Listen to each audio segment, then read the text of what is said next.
Hello, hello, my friend! Seja muito bem-vindo a mais um vídeo. Hoje nós vamos falar sobre as Recommendation Letters ou cartas de recomendação.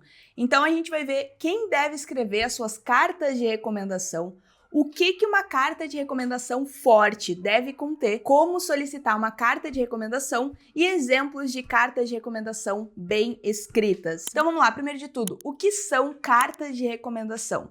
Cartas de recomendação são cartas escritas por pessoas específicas, muitas vezes seus professores ou conselheiros ou administradores da sua escola, e são cartas te recomendando, expressando ali as suas qualidades e como aquela pessoa acredita que você se encaixa naquela faculdade, ou como aquela pessoa acredita que você se encaixa naquilo que você está se propondo a fazer. Então ela está te recomendando para outra pessoa. Cartas de recomendação são muito importantes na sua application, principalmente em faculdades que são bem seletivas. Então as pessoas elas querem saber como as pessoas ao teu redor te enxergam. E é exatamente por isso que as cartas de recomendação são extremamente importantes. Então, primeiro de tudo, quem deve escrever as suas cartas de recomendação? Então, as universidades americanas exigem entre 1 a 3 cartas de recomendação. A escolha de quem vai escrever suas cartas faz total diferença no impacto que ela vai ter na sua candidatura. E como eu falei, às vezes a gente está falando de uma faculdade que tem a taxa de aceitação de 80%, 70%, pode até ser que você não precise de uma carta de recomendação. Porém, quanto mais concorrida, quanto mais seletiva aquela faculdade for, maiores as chances de você precisar de 1, 2, até 3 cartas de recomendação. Então, quem é a melhor pessoa para escrever sua carta?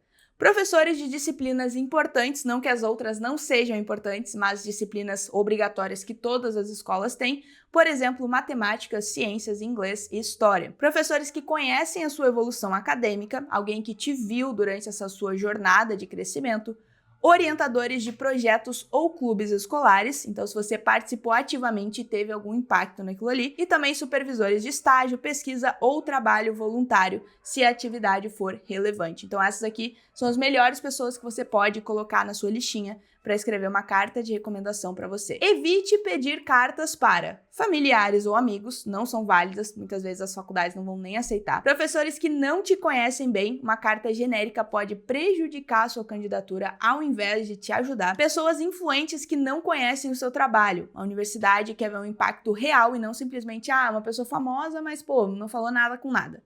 E uma dica aqui para você, escolha alguém que possa destacar suas qualidades, conquistas e evolução de forma autêntica. Então, beleza, Laís, entendi o que é uma carta de recomendação, entendi para quem que eu devo pedir. Agora, o que deve ter escrito de fato na carta de recomendação?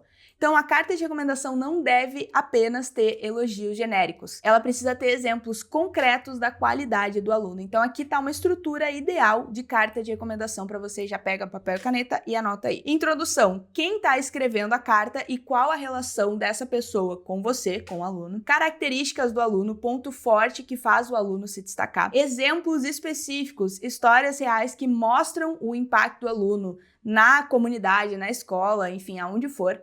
E conclusão, por que o aluno merece ser aceito naquela universidade, né? Quem está escrevendo a carta, por que aquela pessoa acha que você deve ser aceito naquela universidade que você está aplicando. Cartas que dizem apenas, este aluno é muito inteligente, esforçado, não impressionam, não valem basicamente de nada. O que aconteceu em algum momento específico que fez o professor entender que esse aluno é um aluno dedicado, que esse aluno é um aluno que se importa com os outros, por exemplo. Então, histórias reais que aconteceram durante a sua trajetória acadêmica. Agora, como solicitar uma carta de recomendação estratégica? Então, primeiro de tudo, você tem que pedir com antecedência, porque o professor, ele já tem 1 milhão de coisas para resolver. Se você pedir uma carta de recomendação hoje para ele te entregar daqui a 1 semana, esquece, muito provavelmente não vai rolar. Então peça com pelo menos 2 a 3 meses de antecedência e fique lembrando o professor, professor, lembra aquilo que eu te pedi e tal, porque senão ele não vai te entregar a sua carta.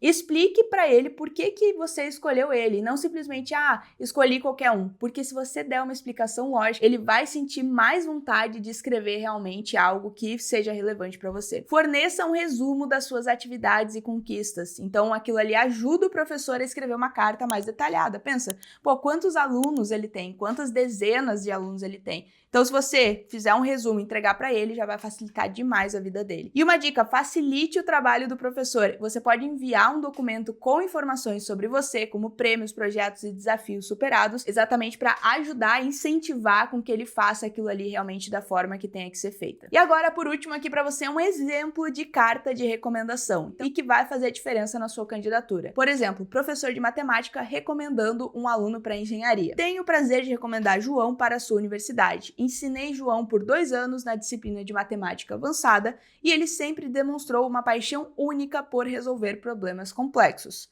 Em uma ocasião, uma história, João criou um programa para ajudar alunos mais jovens a entender conceitos difíceis, demonstrando tanto liderança quanto comprometimento com a comunidade. Acredito que ele será um grande ativo para qualquer instituição acadêmica.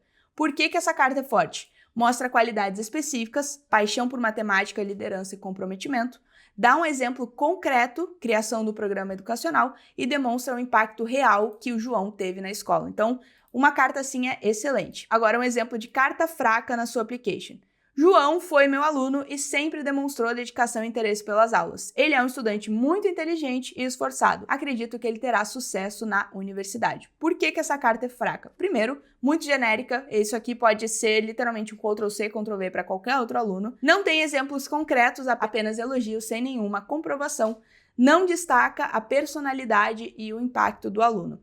Então, uma boa carta ela precisa contar uma história, de preferência, que mostre o impacto que o aluno teve ou em uma situação específica, ou na comunidade, ou na escola, enfim, o que for. Então, como eu falei, uma boa carta de recomendação vai fazer total diferença na sua application, principalmente se a faculdade que você tiver interessado for uma faculdade mais seletiva, mais concorrida, onde eles levam muitos pontos em consideração antes de aceitar um aluno, né? Atividades extracurriculares, carta de recomendação, essay, que é a redação, Enem americano, muitas vezes. Então é isso, espero que você tenha gostado, e se você está decidido e quer conquistar a sua bolsa esportiva para estudar e competir na terrinha do Tio Sam, eu te convido a clicar aqui embaixo e conhecer mais sobre a nossa comunidade EE6M. A gente ajudou mais de 50 estudantes atletas a embarcarem para os Estados Unidos e a gente já soma mais de 5 milhões de reais em bolsas esportivas. Então é só clicar no link aqui embaixo para conhecer mais sobre a nossa comunidade. Então é isso, my friend. Foi um prazer te ter aqui comigo e já aproveita para assistir esse vídeo aqui para entender como funciona o ano letivo em uma faculdade americana. Meu nome é Laís Pazini e eu te vejo na próxima.